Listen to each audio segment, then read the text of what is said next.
আসসালামু আলাইকুম। সবাইকে স্বাগত জানাচ্ছি বিডিভিউজ ইনফোটেইনমেন্টে। আপনাদের সঙ্গে আছি আমি শরফিতিবা। পারস্য উপসাগর ও হরমুজ প্রণালীর আকাশে ২০২৬ সালের ঘটনা প্রবাহ আধুনিক যুদ্ধনীতি সম্পর্কে দীর্ঘদিনের কিছু প্রতিষ্ঠিত ধারণাকে নতুন করে মূল্যায়নের সামনে দাঁড় করিয়েছে।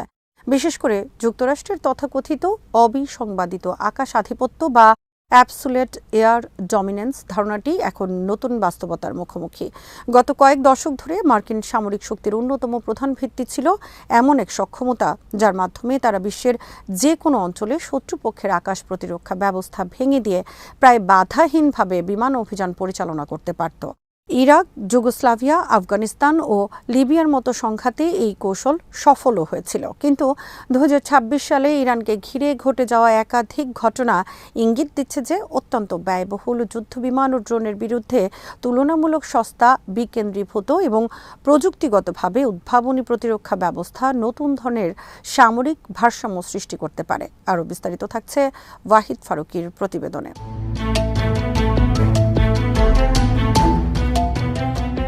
সংঘাত শুরুর আগে ইরানের বিমান প্রতিরক্ষা কাঠামোকে পশ্চিমা বিশ্লেষকরা অনেকাংশে দুর্বল এবং পূর্ব অনুমানযোগ্য বলে মনে করতেন। দেশটির প্রধান ভরসা ছিল রাশিয়ার তৈরি S-300 PMU-2, নিজস্ব বাভার 373 এবং খোরদাদ 15-এর মতো দীর্ঘপাল্লার ক্ষেপণাস্ত্র ব্যবস্থা। কিন্তু বিশাল ভৌগোলিক বিস্তৃতির তুলনায় এসব সিস্টেমের সংখ্যা ছিল সীমিত। ফলে দেশের বিভিন্ন অঞ্চলে নজরদারির ফাঁক রয়ে গিয়েছিল। আরও গুরুত্বপূর্ণ বিষয় ছিল এসব ব্যবস্থা সক্রিয় রাডারের উপর ব্যাপকভাবে নির্ভরশীল ছিল। আধুনিক ইলেকট্রনিক যুদ্ধ ব্যবস্থার মাধ্যমে এই রাডার শনাক্ত, জ্যামিং কিংবা ধ্বংস করা সম্ভব। যুক্তরাষ্ট্র ও ইসরায়েল বহু বছর ধরে S-300-এর দুর্বলতা নিয়ে গবেষণা করেছে এবং এই রকম সিস্টেমের বিরুদ্ধে অনুশীলন পরিচালনা করেছে। ফলে সংঘাতের প্রাথমিক পর্যায়ে ইরানের কয়েকটি গুরুত্বপূর্ণ রাডার ধ্বংস হয়ে গেলে তাদের অনেক উন্নত ক্ষেপণাস্ত্র ব্যাটারি কার্যত অন্ধ হয়ে পড়ে।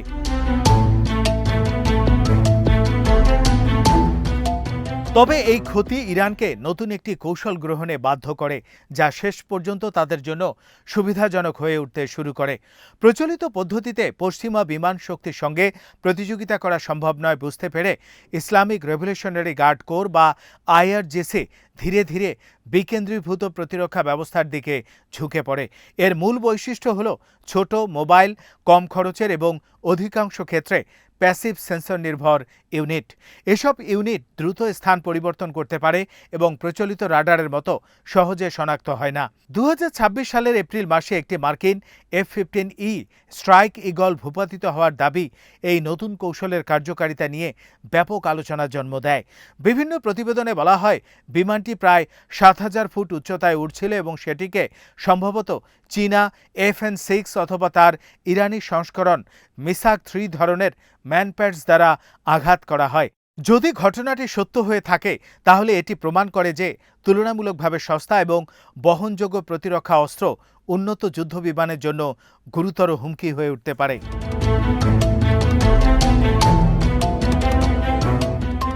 তবে আরও বড় আলোচনার কেন্দ্রবিন্দুতে আসে আরাশ-ই কামাঙ্গির নামের একটি নতুন বিমান প্রতিরক্ষা ব্যবস্থা।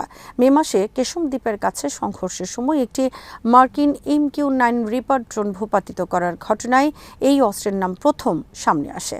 পারস্য কিংবদন্তির বীর তীরন্দাজ আরাশের নাম অনুসারে এর নামকরণ করা হয়েছে। সামরিক বিশ্লেষকদের ধারণা এটি পশ্চিমা গোয়েন্দা সংস্থাগুলোর পরিচিত প্রজেক্ট 358 বা SA-67 ধারণার উন্নত সংস্করণ হতে পারে।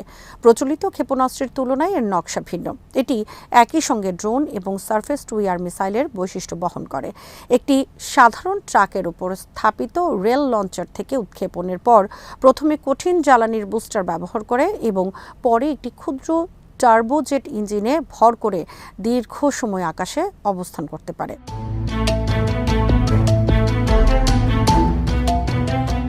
আরাশি কামাঙ্গিরের সবচেয়ে গুরুত্বপূর্ণ বৈশিষ্ট্য হল এটি সক্রিয় রাডারের পরিবর্তে ইনফ্রারেড ইমেজিং সেন্সর ব্যবহার করে। ফলে এটি নিজে কোনো উল্লেখযোগ্য ইলেকট্রোম্যাগনেটিক সংকেত নির্ভর করে না এবং শত্রুপক্ষের রাডার সতর্কীকরণ ব্যবস্থার কাছে প্রায় অদৃশ্য থাকে।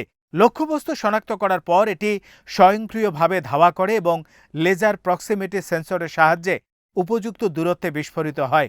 এর ফলে কয়েক হাজার ডলারের একটি ইন্টারসেপ্টর সহজেই কয়েক কোটি ডলারের ড্রোন ধ্বংস করতে পারে। যুদ্ধ অর্থনীতির ভাষায় একে অত্যন্ত অনুকূল কস্ট এক্সচেঞ্জ রেশিও বলা হয়। আধুনিক যুদ্ধে যেখানে ব্যয়বহুল প্রযুক্তি ব্যবহারের প্রবণতা বাড়ছে, সেখানে এমন অস্ত্র প্রতিপক্ষের উপর অর্থনৈতিক চাপও সৃষ্টি করতে পারে।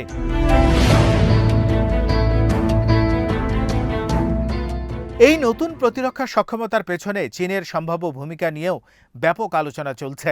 ইরান আনুষ্ঠানিকভাবে আত্মনির্ভরতার কথা বললেও বিভিন্ন সূত্র ইঙ্গিত করছে যে চীনা প্রযুক্তি এবং গোয়েন্দা সহায়তা এখানে গুরুত্বপূর্ণ ভূমিকা পালন করছে।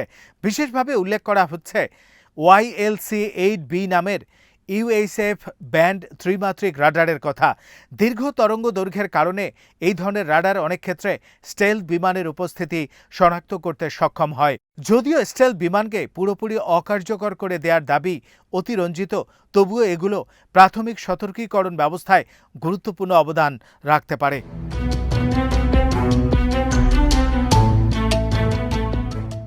চীনের সম্ভাব্য সহায়তা কেবল রাডারেই সীমাবদ্ধ নয়। জিলিন-1 স্যাটেলাইট নক্ষত্রমণ্ডল পরিচালনাকারী বাণিজ্যিক প্রতিষ্ঠান এবং বেইডৌ নেভিগেশন নেটওয়ার্কের মাধ্যমে ইরান বাস্তবসম্মত লক্ষ্যবস্তু তথ্য পেতে পারে বলে ধারণা করা হচ্ছে। যদি এই ধরনের তথ্য আদান প্রদান সত্যি হয়ে থাকে, তাহলে ইরানের হাতে একটি বহু স্তর বিশিষ্ট কিল চেইন গড়ে উঠেছে, যেখানে মহাকাশ ভিত্তিক নজরদারি, স্থলভিত্তিক সেন্সর এবং মোবাইল প্রতিরক্ষা ইউনিট একে অপরের সঙ্গে সংযুক্ত। এর ফলে শত্রুপক্ষের বিমান, ড্রোন কিংবা সহায়ক অবকাঠামোর বিরুদ্ধে দ্রুত ও কার্যকর প্রতিক্রিয়া সম্ভব হয়।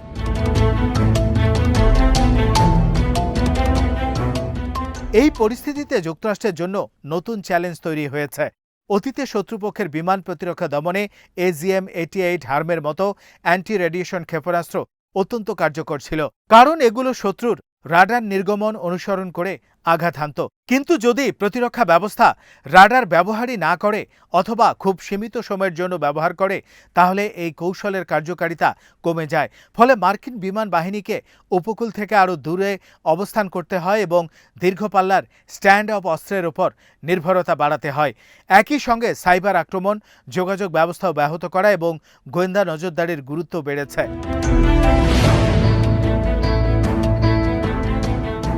তবে প্রশ্ন হলো, এসব উন্নয়ন কি সত্যি মধ্যপ্রাচ্যে সামরিক শক্তির ভারসাম্য বদলে দিতে পারবে?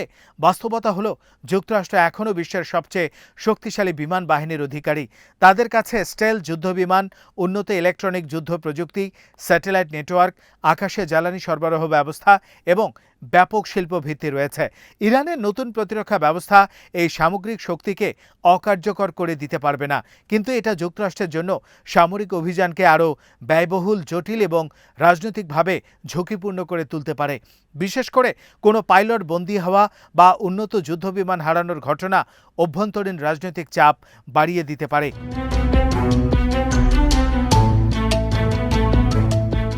এই কারণেই অনেক বিশ্লেষক মনে করেন, ইরানের নতুন কৌশলের সবচেয়ে বড় অর্জন সামরিক নয়, বরং রাজনৈতিক। তারা এমন এক পরিস্থিতি তৈরি করতে চাইছে যেখানে যুক্তরাষ্ট্র সরাসরি সামরিক পদক্ষেপ নেয়ার আগে বহুবার চিন্তা করতে বাধ্য হবে। প্রতিরোধের এই ধারণা নতুন নয়। শীতল যুদ্ধের সময় পারমাণবিক অস্ত্র একই ধরনের রাজনৈতিক প্রভাব সৃষ্টি করেছিল। তবে এখানে পার্থক্য হলো, ইরান তুলনামূলক কম খরচে এবং প্রচলিত অস্ত্র ব্যবহার করে সীমিত আকারে সেই ধরনের প্রতিরোধের সক্ষমতা গড়ে তোলার চেষ্টা করছে। একই সঙ্গে এই নতুন আত্মবিশ্বাস আবার নতুন ঝুঁকিও তৈরি করছে। যদি তেহরান মনে করে যে তারা এখন অনেক বেশি নিরাপদ, তাহলে তারা হরমুজ প্রণালী সহ আঞ্চলিক বিষয়ে আরও আক্রমণাত্মক অবস্থান নিতে পারে। অন্যদিকে ওয়াশিংটন নিজের প্রভাব ও বিশ্বাসযোগ্যতা বজায় রাখতে কঠোর অবস্থান নিতে পারে। ফলে একটি সূক্ষ্ম ভারসাম্য তৈরি হয়েছে, যেখানে উভয় পক্ষই সরাসরি যুদ্ধ এড়াতে চায়, কিন্তু কেউই দুর্বল দেখাতে চায় না। এই ধরনের পরিস্থিতি অনেক সময় ভুল হিসাব বা সীমিত সংঘর্ষকে বড় আকারের সংকটে রূপ দিতে পারে।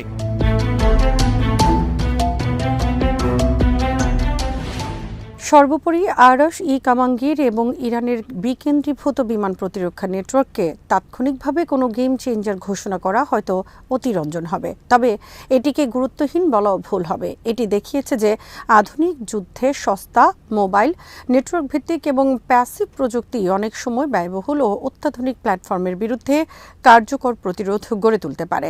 ভবিষ্যতে বিশ্বের অন্যান্য দেশও এই মডেল অনুসরণ করার চেষ্টা করতে পারে। ফলে 2026 সালের হরমুজ সংকট হয়তো ইতিহাসে এমন একটি মুহূর্ত হিসেবে স্মরণীয় হয়ে থাকবে যখন আকাশ আধিপত্যের প্রচলিত ধারণা প্রথমবারের মতো বাস্তব ও দৃশ্যমান চ্যালেঞ্জের মুখে পড়ে এবং আধুনিক যুদ্ধের নতুন অধ্যায়ের সূচনা ঘটে।